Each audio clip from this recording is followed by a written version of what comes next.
Hello, everyone, and good morning. I am Tim Ortiz, the Product Marketing Manager with Cayosoft. Thank you for attending our webinar today. Your hybrid Active Directory strategy is more vulnerable than you think. Are you prepared? And we are honored today, of course, to have a very knowledgeable, experienced, and esteemed speaker, the CEO of Cayosoft, Bob Bogle. Bob, how are you doing today? I'm well. How are you? Thanks for having me. Doing fine. So without any further ado, we'll get started. Again, thank you everyone for joining. So Bob, go ahead and kick things off. Yeah, great. Thank you. I appreciate it. Just a quick housekeeping note. If you have questions, there is a chat section. You can add them there. There's also a Q&A post, so put them in there. We'll get to them. Everybody's going to be muted, so you won't be able to use your audio for those. So make sure that you definitely ask the questions as needed.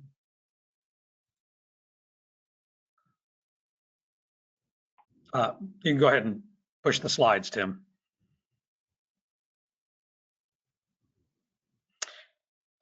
One of the interesting things that we've done over the past several years is we've worked with Petri, one of the leading Microsoft-focused industry websites, to run some surveys to understand the market a little bit better that we work in around Microsoft management tools for enterprises. And so, Petri represents one of three really strong resources on the internet that focus on Microsoft stack of products, not just Active Directory, which we're mostly interested in, but other things like SQL Server and Intune and Windows Server and workstations and those types of things. So if you haven't been to Petri, petri.com is a great resource, so please check it out. They are one of the most authoritative sources on the internet for all things Microsoft IT management. So definitely a great resource. So we conducted 3 different surveys. This is the third in a series, and this one was around management. I think we had about 300 and some results, or maybe it was 400 and some results. Oh, there it is. There's the number at the bottom of this slide. 429 results on this management survey, sort of trying to understand a little bit better what the current concerns were for people in IT. It's important to periodically check in because things change. 10 years ago, people barely knew what cloud was, and they certainly didn't know what a hybrid Active Directory was. And now it's the standard. So it's important for us as a business that provides services and software to good folks like you that we do these things to periodically understand exactly any change or things that we need to foresee to make better products and services for you. Tim, you can go ahead and advance. Tim, when I stop, you can just, I'll pause. You can just hit the next slide that way. A couple of things. Yeah, no problem. Thanks. Appreciate it. So it's interesting. From a prior survey, we found that while back in the client server era, that's back in the 2000s and the teens, early teens, I should say, Microsoft claimed that 96% of all enterprises were using Active Directory as their core identity store, or one of their most important identity stores. And a lot of those organizations on the enterprise side also had some big identity manager as well. The sun is sort of setting on identity managers, and now it's becoming a little bit more important, I think, to understand the distributed nature and the unifying nature that cloud has had on these.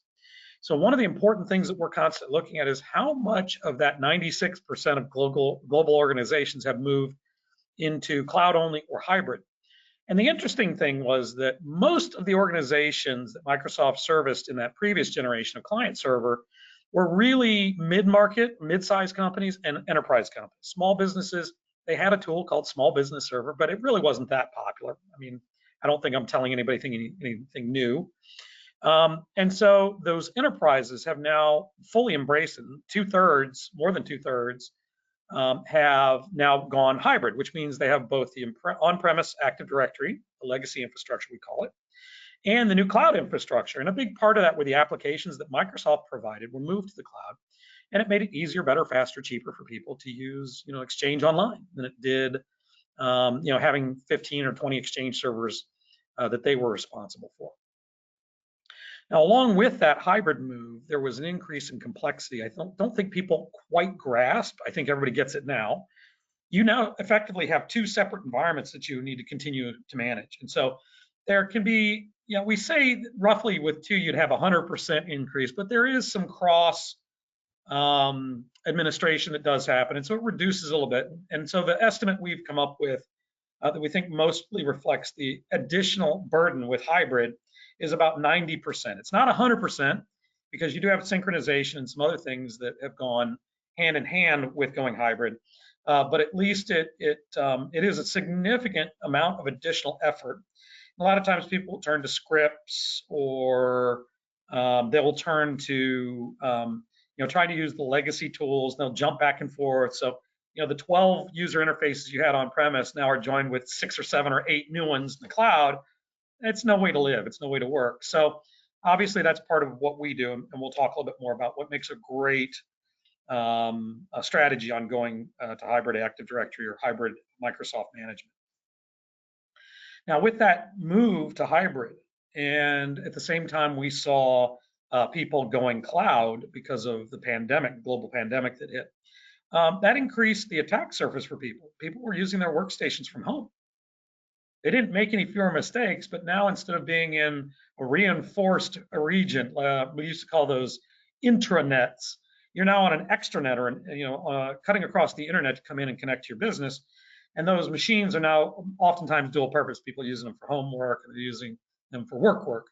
And so the likelihood that you're going to be hit by an attack is dramatically higher. And so in our survey, we found that 72% of the companies we spoke with between those sizes had already had a forest-wide AD outage. Now, the numbers are even worse when you look at how many were driven by ransomware attacks. And so Microsoft, you hear me say this a bunch, 88% of all ransomware attacks are targeting the Microsoft infrastructure.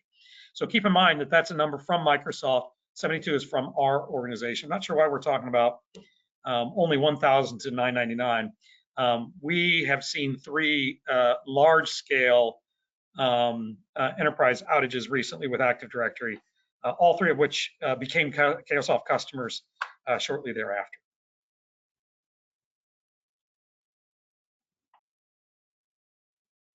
Tim, you could, yeah, there you go. So a couple of key points from our survey that were very, very interesting. 47% of environments are relying on outdated tools. So they're still using the client server tools in a cloud world. That's tough, or a hybrid and cloud world.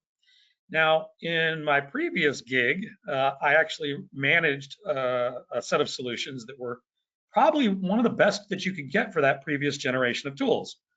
We built it to mimic the way Active Directory worked on premise, and it was an on-premise tool, and it didn't really have to worry about cloud.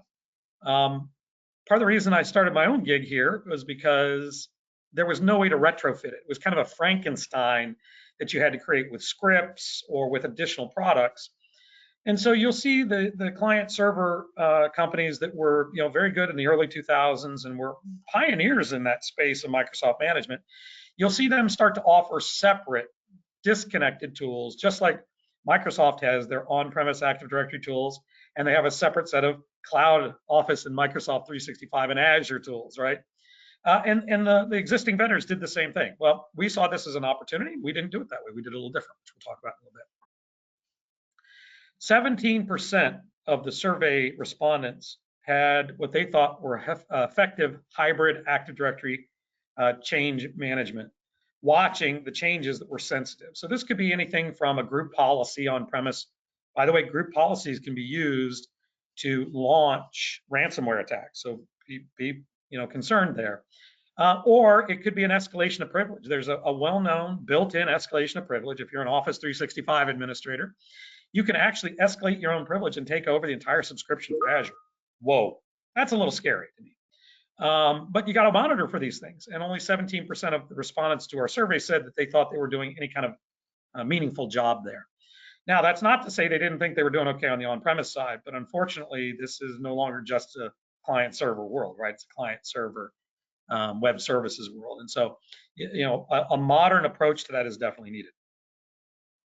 And out of all of our respondents, only 15% thought they were adequately prepared with a clean standby environment. Now, here's the interesting part about standby environments. There's something called a replica.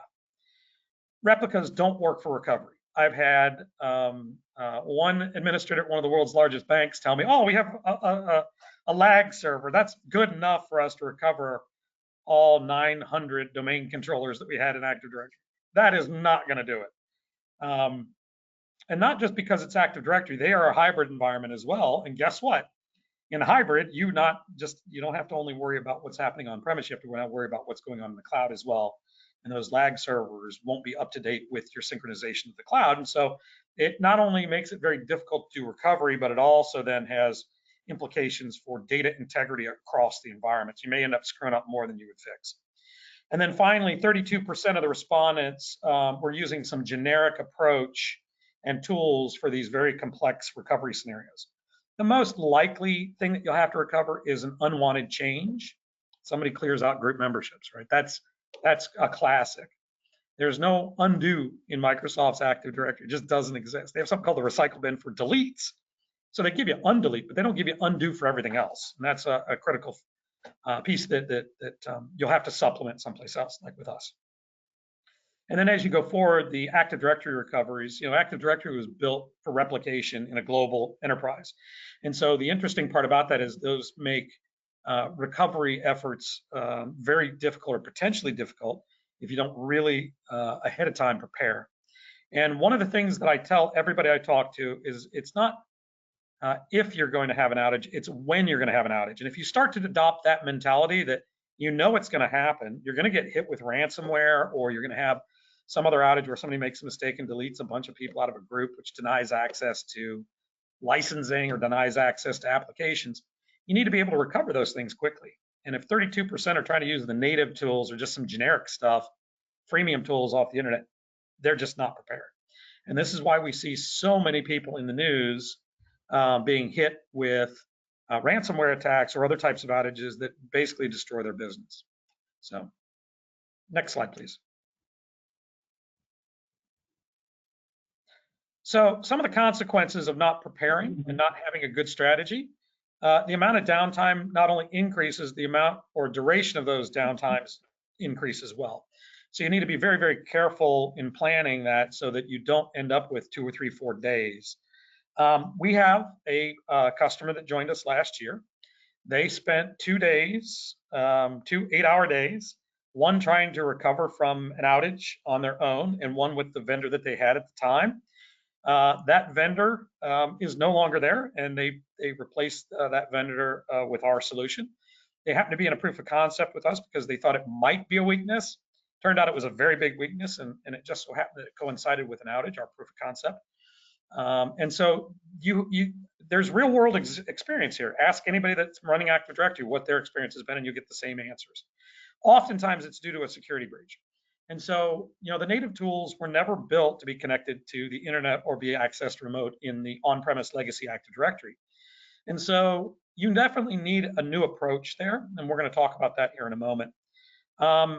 It's actually 88% from Microsoft of ransomware attacks target Active Directory. In our survey, 90% of the outages were from a ransomware attacking Active Directory. So there are two numbers there, just be a little careful, but still anything over 50% is scary, frightening.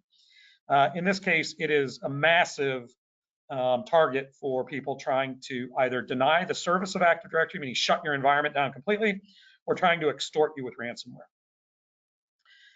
If you're a publicly held company, if you're a medical company, a financial company, if you're any member of any regulated industry, you're going to have heard the word compliance and governance, internal IT policies to prevent, business interruptions, to make sure everything's resilient. That's another form of governance. But those fines are ever increasing. So GDPR, 4% of global revenue, that's a very easy calculation to make. If somebody gets a hold of the wrong data because they get put in the wrong group, or they're able to get into your environment and do something they shouldn't, and they steal data. By the way, that for most of the people we talk to, mid-market, mid-size, and enterprise, 4% would basically pay the IT budget probably for a year or two. So these are the magnitudes they're talking about, right? So it's important to recognize that good security doesn't have to be expensive security. And then finally, the consequence of going hybrid in particular and not modernizing or consolidating tools. You have a lot of tools, a lot more training, a lot more expenses, you're going to need more people because those systems just aren't really adequate for doing these more complex environments. So it really takes sort of a new approach, and that's what we're going to talk about next. So what are the pillars of a resilient hybrid Active Directory strategy? Okay, so I'm going to ignore this slide completely. And I'm going to tell you it's really wrapped around three basic concepts. The first one is, before you do anything else, implement recovery. Make sure you're ready for the worst case scenario. And make sure that you're not off trying to do that with 25 different consoles. You want a solution to be purpose built for your current method, which is likely hybrid if you're one of those 77% of mid-sized companies and enterprises. But you also have to understand that hybrid may not be around forever. You may end up going cloud only at some point. And so you don't want to have an approach that's going to be taken out in 2 years' time. You really want to think that through.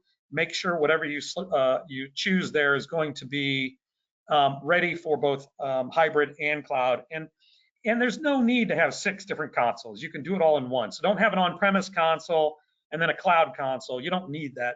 Find the solutions that are really going to unify that.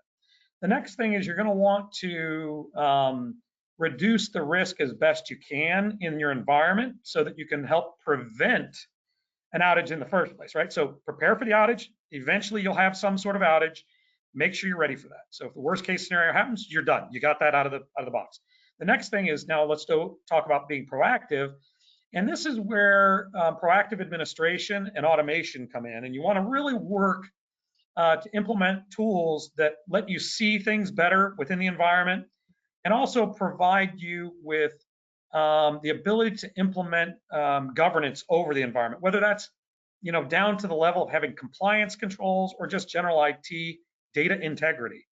Automation is a great way to do that. And so if you automate your administration or implement a strong administration, proactive administration policy, you have the opportunity of potentially preventing the precursors of the attack path that might lead you down the road to require the recovery eventually. Now, there's an old saying, the bad guys have to be right once, but the IT guys have to be right every single day. And so they just have to get lucky once. And so again, even if you do implement, there are always unknowns. So you can't just implement recovery and say, we're good, we're going to recover. As soon as you do that, you're setting yourself up to have an outage, and you want to avoid those. So administration should be reviewed, should have people looking at it continuously, and you should be looking to continuously improve that with rules and hopefully business rules. And then finally, there are a lot of frameworks that have shown up recently that incorporate not just the legacy sort of client server world, but also now what you do around people that are traveling or working remote. And Zero Trust is a great example. Identity is the epicenter now of security. It's where almost all the breaches happen. Somebody compromises an account, then they log into your servers and they go ape trying to have a good time in your environment. And they may be in there for a year. It might be what's called an advanced persistent threat, which is they get in, they're there for a year, they're looking around, they're watching.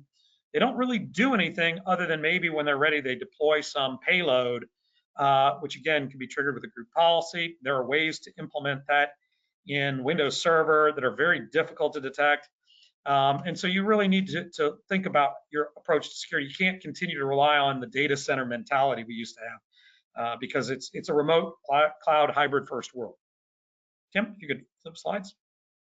So here are a couple things that we want to talk about how to modernize this. First of all, you need to work on getting back Active Directory as fast as possible. And so what that means is that you really can't get any faster than instant. You want to definitely try to make that your goal. And if you prepare ahead of time, you should be pretty close. I will tell you that there are basically 2 methodologies for forest recovery. One is the old client server world example, which is, we're going to go do a backup. We're going to keep those backup files there. And when we have the outage, those backup files will be there for us to use. Well, with backup, the challenge is that you have to be certain those backup files are going to be ready. And so changes in device drivers could cause problems. The backup files themselves could become corrupt. And honestly, using backups that are sitting there for maybe a month and then having an outage, and then when you're in the worst possible and most vulnerable situation, relying on backup files you're not sure are going to work, that's like the worst time to try doing a recovery, is when you need to do a recovery. And so that leads me to the second type of recovery, and that's an instant recovery. So by the way, the traditional backup vendors, Veeam, Rubrik, Commvault, they all use the backup and then hope the files work, or they use a server type backup where they're just capturing the entire server. The challenge is if they've been in, if the attackers have been in there for a year and the ransomware is in the server, that's going to come out in those backup images. So as soon as you restore the environment, you're going to get the ransomware screen again, or the service will just be denied. There are oftentimes two motivations for those types of attacks. One is just to kill the environment. Often militaries will want to do that at the beginning of wars. We saw that at the beginning of the Ukraine war. And then also they want your money, right? In other cases, it's profitable business. And so like Columbus, Ohio, where I live, was hit with a ransomware attack, or actually it was a data exfiltration in the way to becoming a ransomware attack. And then they were ransomed. And they unfortunately, I think, fell victim to the worst case scenario. Their information showed up in public on a ransomware site and basically said anybody who wants it can buy it. Not a great situation, not a great situation. So that brings me to sort of the second point. Instant is the best you can do because it's immediate. So think of it as database failover, Active Directory failover. And that's the second type that is now available. That failover allows you to have multiple instances stored in the cloud of Active Directory as standbys. And when it's needed, you just change the router programming to point to that for your authentication. So you don't have any delay. You shut the old servers down that are compromised. You then bring up the new one. Now, the question becomes, how do you make sure the ransomware wasn't transmitted from doing the backup into that cloud environment? Well, that's where this thing called a clean backup becomes important.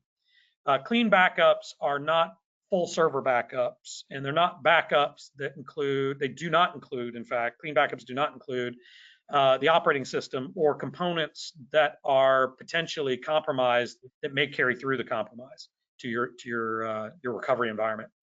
And so having a clean backup is critical. Now, the final piece that I mentioned is in order to do a instant forest recovery with a standby directory out there, or you pick one of 5 standby directories, that means the backup where you take the existing environment and cloning it, that has to be a pretty automated process to be reliable. And that's the failure today of the legacy solutions, the Commvaults, the Quest softwares. Those backup files sit there for a long time, but when they go to exercise them in the first generation of these tools, you actually have to go stand up servers. Well, okay, your environment's dead. You can't communicate with anybody. Where are you going to get those? Well, you have to have those ahead of time. So you have to have a bunch of stuff pre-allocated, prepared, and then you have to test the backups every month or every quarter. So now all of a sudden you have this huge testing regime just to make sure it's going to work. Instant forest recovery eliminates all that because it does the backup and then clones that set of domain controllers into the cloud. And then there's a bunch of really kind of cool cost savings things that happen there as well. So those environments are ready when you need them. So pretty good. Tim, next slide.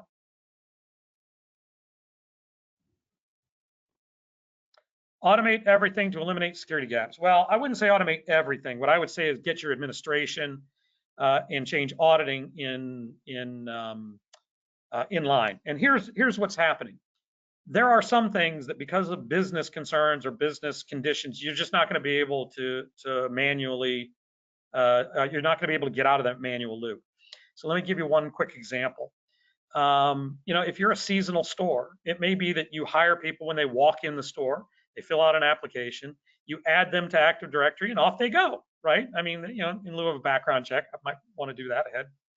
But this is the reality. And so automating that could be very, very difficult if your HR system isn't available 24/7, on Saturdays and holidays. But a good portion of it likely is can be automated. And so you want to get rid of as many scripts as you can. Those things, they go out of date. We're all, admin guys. We're not programmers typically. And so sometimes we don't, if we're writing scripts to automate things, sometimes we don't really do a great job at the testing because we don't know what a good testing regime would be. But the first thing I would probably start with is looking at sort of what can be automated and what can't be automated. And a good way to do that is start watching what's going on in the environment. So take a look, start doing change monitoring across the environment.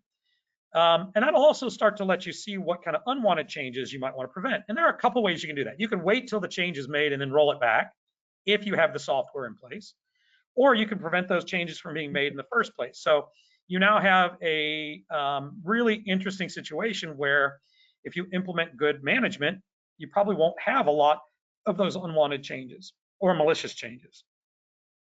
The next thing is you want to consolidate and unify as much as you can around hybrid and cloud, with an idea that maybe cloud will happen in the future. Some great targets that we see consistently, they may start off sort of semi-automated. Let's put some policies in place to maybe add a mailbox where we want it in the cloud. And if we put the department name, maybe throw them in some groups. That's a pretty popular thing to automate. But there's, 2 dozen or 3 dozen additional things that you can do. And you might be able to do that while people are still kicking off manually the administration process. But keep in mind, it may also be possible once those things are sort of semi-automated, attach your systems to an HR system, pull the data directly when somebody's hired or fired or retires. That can be passed through automatically. And the more you remove the human element out, obviously, the less mistakes are going to be made. And mistakes result in problems. So you're going to have fewer problems. But things like license assignment can be automated fairly easily. Settings on mailboxes, what happens when they hit the reply button, for example, that kind of stuff doesn't happen. The out-of-the-box sort of automation provided by Microsoft is pretty generic. If you're kind of a flat infrastructure, not a global place, probably going to work for you. But if you have conditions based on physical locations or regions, for example, if you have somebody operating in China, they might not be allowed to use Teams because they're not allowed to, or maybe not be allowed to transmit files through Teams because it might be violation of some sort of norm. None of that sort of stuff is really addressed. And so automating that, again, you're probably going to have to look for a solution there. And it may be just simple things that you would think were already there, but they're just not. And then finally, if you're in one of those regulated industries, or if you have a reason to have tight control, like any kind of outage or interruption in business may have catastrophic revenue consequences, then you're going to want to implement governance at a little bit higher level. And that becomes an important thing. Governance also is one way you can also control the level and quality of the security going on in your environment. Tim, next slide. All right, so a couple things you want to look at. Single pane of glass is great if you can get to it. Like I mentioned, the previous generation of tools out there, you'd have a tool for group policy and a separate tool for administration, a separate tool for recovery, and a separate tool for change auditing, and a separate tool. You'd have 9, 10, 11 tools. It's still the same environment, same set of people you're working with. And because those things were so wrapped around the axle, when cloud hit, most of those vendors are out there doubling up, right? So, look for modern tools. You're going to have fewer tools to deal with. You'll have a more unified security profile, meaning you may have a set of roles that operate across both on-premise and cloud. And it'll make it simpler because you'll have one place to go to work. You don't have 15 places to figure out how you do a recovery. Very important to look at consolidation and modernization in those contexts. And then finally, there are a lot of folks out there offering authentication services. Microsoft has some really impressive statistics for the number of people who authenticate and the number of people they have working full-time on security. Now, they are number one on the block, so that does definitely make them a target. But most of the incidents that we see have nothing to do with Microsoft. It's some third-party authentication tool where they have left something open, or some third-party app that integrates into their security architecture and doesn't do a very good job at it. So keep in mind that you're looking for looking for products or solutions that are true hybrid, not bolt-on hybrid or Frankenstein hybrid, I call them. And you want to look for people who have a very good approach to security. Next slide.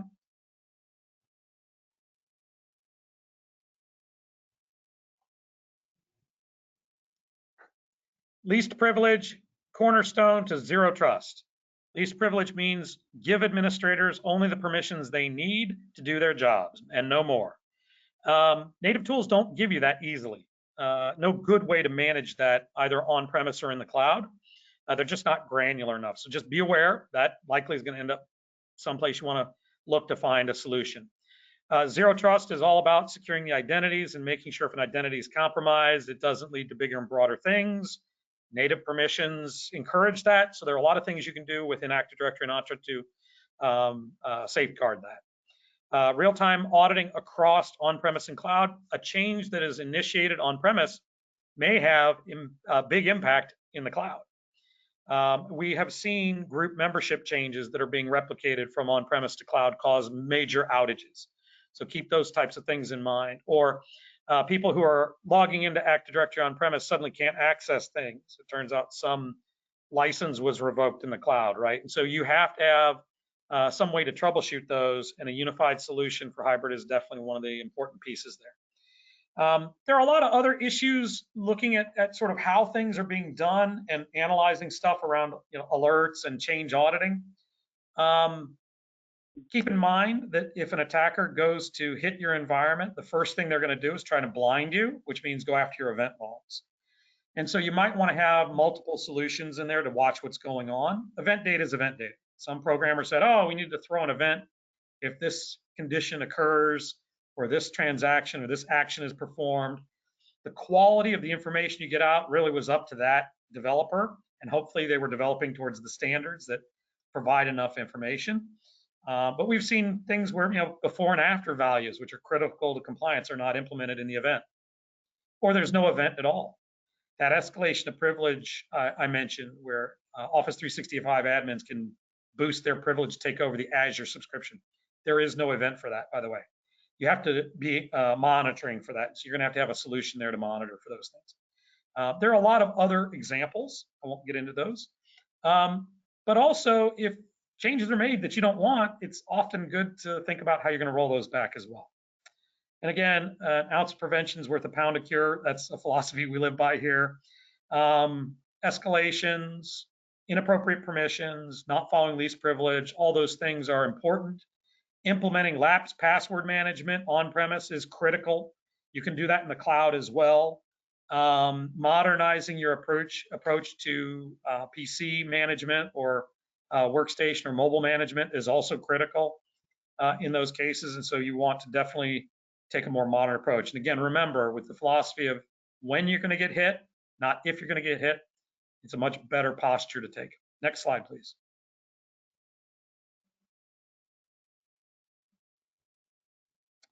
All right, so this is the part where we, I think, pay for the amount of information we provided up front. A couple things that we do a little bit different here to address most of the issues that we talked about earlier. Some issues that I mentioned are more around an adopting of a framework like zero trust or least privilege. Least privilege is a component of zero trust, by the way.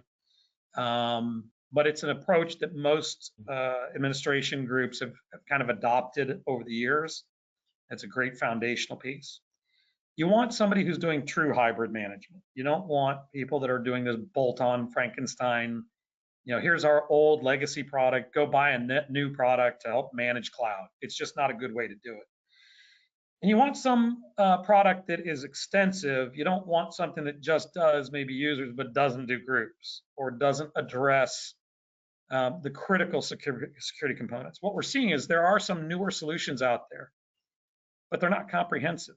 So keep that in mind. You want to really make sure you're getting a true hybrid comprehensive solution. You want to look for something that does automation for the things that you need as a Microsoft platform owner. I'm not as concerned about automating SQL Server database work, right? If I'm trying to manage identities in Active Directory or Entra ID.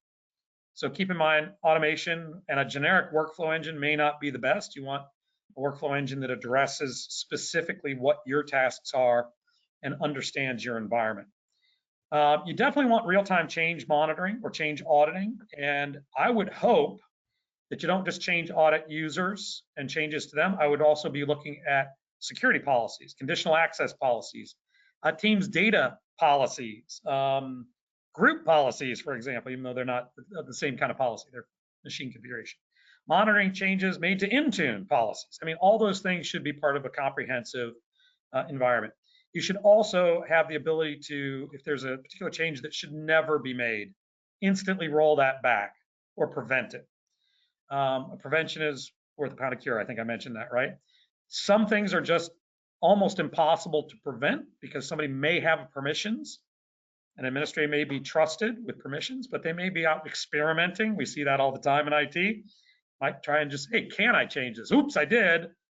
If you roll it right back before it has an impact, you can fix things before they become problems.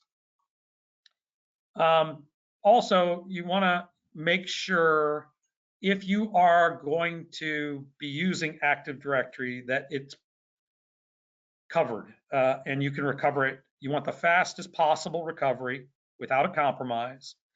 And frankly, the only viable, really viable way to do this nowadays is with an instant recovery scenario where you have a standby directory. And that's critical. So not just instant rollback of, oops, we deleted 5,000 users in a group and now they can't access Office, right? Because it was my licensing group, or they can't access all these applications. You have to have undo for those kind of changes. And that's the more likely minor outages you have. Well, they may be major to you, minor in terms of the severity of the rollback. But then you need to be prepared for a directory outage. As long as you're hybrid, you have to prepare for that. And you have to be prepared for people doing things to your Entra environment as well. And then finally, I'm going to mention one last thing. It's not enough to think that you're secure. You really need help looking at Active Directory, particularly Active Directory on-premise, which was never meant to be connected to the outside world. And watch that for two things.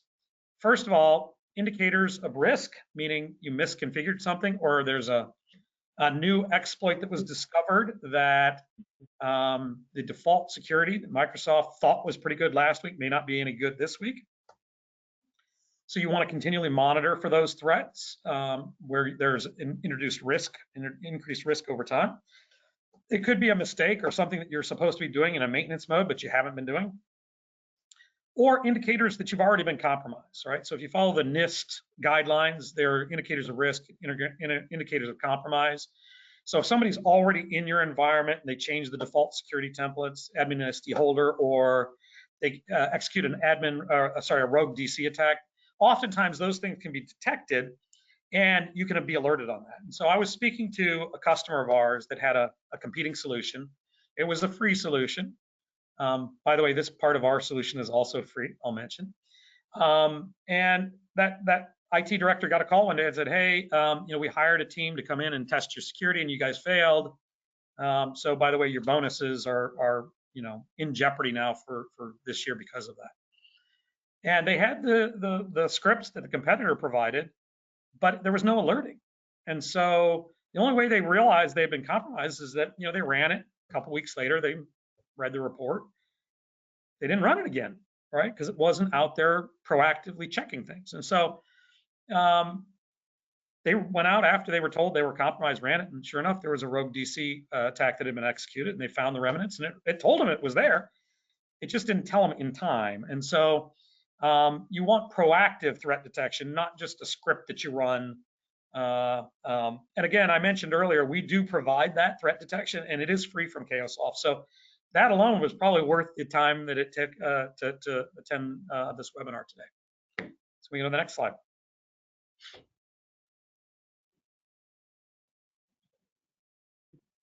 Take action today. Well, I would suggest if you're interested in the types of things that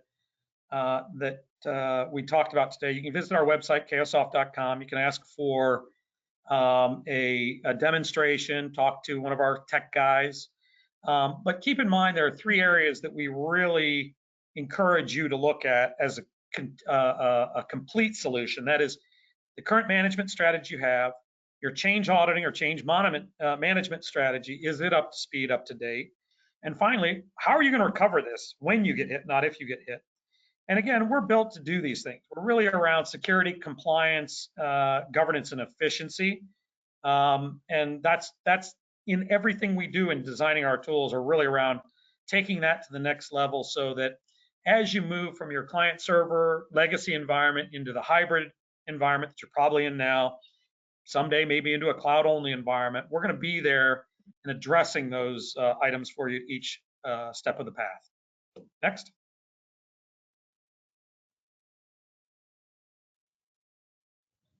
True hybrid, automate, remove the human element, makes you more secure. And you definitely want instant recovery, whether that's instant rollback as quick as you can of things that are causing outages, maybe at the group and user level, or bringing back your entire forest so that you don't have a prolonged outage. If Active Directory goes out, people can't access their email, they can't access their applications, your business stops. Vendors that supply you can't supply you. Customers can't submit orders. Salespeople can't process orders. And again, it's the worst time in the world to try and do a recovery if you're not prepared or if you already aren't recovered, so to speak. So instant forest recovery is likely I'm sure it's the fastest and likely the only viable way to do it nowadays. And then finally, modernize and consolidate. Take that approach. Next. Awesome. Okay. Well, we do have time for questions, and let me know when you're ready because we did get quite a few that came in. Sounds good. Okay, so question number one. So how can organizations detect privilege escalation or misconfiguration before it becomes a breach? Yeah, our tool does that for free. Now, there are lots of different ways people can escalate their privileges, right? So if I have native permissions in Active Directory or Entra, and I can log in directly, there's no way for me to control that, right? So you could prevent people. So don't assign the native permissions, use a third-party administration tool like we have, or be very judicious in how you assign those. You can also monitor for things. If you have a change auditing solution, you can kind of target those areas that you know about. Escalation of privilege I mentioned for admin users in Office 365 admins. They actually move over and use the Azure or Entra ID console to do that escalation. You can monitor for that on the back end. There's a script you can write to do that if you want to go to that. It could also be that somebody is a group administrator in Active Directory or Entra, and by putting that trust in that person, you're trusting that they don't put themselves in a group that might give them godlike powers in the environment, right? The domain admins group, or the enterprise admins group, or the online admin, whatever I can't think of the name of it right now, the global admins group in Azure. And so that's a different type of escalation of privilege. And so change auditing is a great way to do that. You can target those privilege groups, those important ones, so watch for that, who's being added, who isn't, or who's being removed. You could automate those memberships and not allow people to do it directly. That's another, administration solution to that. And then for things like admin SD holder, where somebody's going in and maybe giving themselves permission, and then that gets replicated to all domain controllers, you can monitor for that with a change auditing tool. And by the way, I mentioned that part of our solution for the threat detection piece is free. So feel free to download Guardian at Cayosoft.com and start right away, no charge. Okay, another question, Bob. Why do most organizations struggle to recover Active Directory quickly after a major incident? Well, originally, there was no good guidance on either data recovery, meaning rolling back changes that were made to data, deleting people in groups or deleting users. You had to do an authoritative restore, and so that precipitated the need to build a recovery tool. And Ileta Software did a great job there. I worked for Ileta, by the way. And that made it a little easier to roll back changes that were inappropriate or unwanted. But again, at the same time, there was not a lot of great guidance on forest recovery. Microsoft, I think, just didn't think it would happen because they did so much testing. And in fact, one of the widespread outages that first occurred was because of a database corruption of the directory data, an NT.dit database, the Microsoft Active Directory database itself, introduced in an upgrade by Microsoft. And so then it became pretty clear, oh, it's a chance, right? It used to be just a chance that you would ever have something like that. And so, there were a couple of things that they said, oh, here's a 48-page white paper on how you can do a recovery if you do a backup and prepare ahead of time. And so that has been the gold standard, 48 pages of, manual steps to recover Active Directory forever. The Alita tool blossomed into a more of a forced recovery tool. Again, it was better than 48 pages of manual steps, but the cloud didn't exist back then. It was all client server, and there were acquisitions happening that interjected different competing forces with venture capital and all sorts of crazy stuff. And so they did the best they could at the time. That was then transferred over to Quest Software, who's now been sold 4 or 5 times since then, and is, I think, VC owned at this point, or PE owned. And anybody who jumped into that market in the late 2000s, early 2013, 2014, that's the model that they all followed. But there were some fundamental flaws there because of the burden of testing and the potential for unreliability of the backups. And I'll say it is, right? Unfortunately, those solutions were very, very expensive. And so people kind of thought, well, we'll do it the Microsoft way because we can't really afford to do it the other way. Well, increased competition has changed that a little bit. Those solutions are a little more cost effective. And then we come along with instant forest recovery that eliminates the 2 big problems, which is the burden of testing, which nobody ever does, and the fact that it works every time now. It's virtually guaranteed to work because you just did it 25 times in the last 35 or 40 days. It monitors itself, so that they work. Plus, nobody's figured out how to hack those environments in the cloud yet. So it's kind of good safety catch as well. And we see them pushing that way, trying to get that stuff working. Whatever. No, it's not. Just isn't. Those older technologies just were client server tech. And so it definitely is a game changer. Plus, it allows you to consolidate your tools. So you have data recovery, and you have forest recovery, and you have Entra recovery, and you have Office 365 group recovery, all those things in a single unified tool instead of buying 9 different tools. Oh, and you get change auditing there too across all of that. Well, thanks for that. Well, we have went a couple of minutes beyond the time of the webinar, so I do appreciate everyone attending. And thank you so much for joining us today. We will send out, of course, a link to the recording. Also a link to where if you want to download the Petri report, you can do that.